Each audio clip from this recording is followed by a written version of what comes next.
पाटील इस्टेटमध्ये पुन्हा गुंडगिरीचं थरार. मी इथला भाई आहे म्हणत सराईत गुन्हेगाराची दहशत.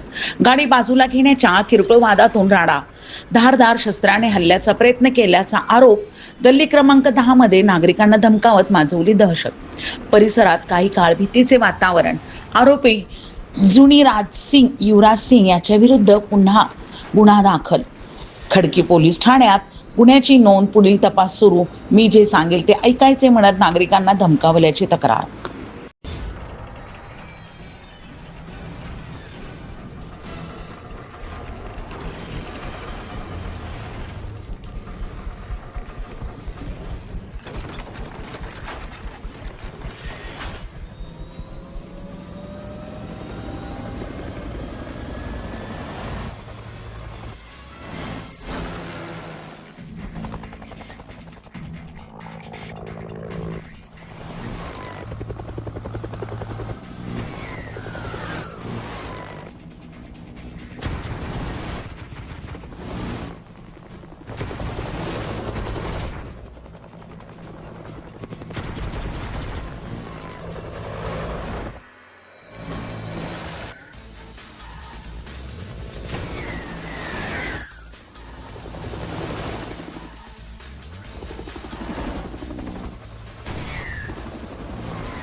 पारस मुथा यांचा रिपोर्ट.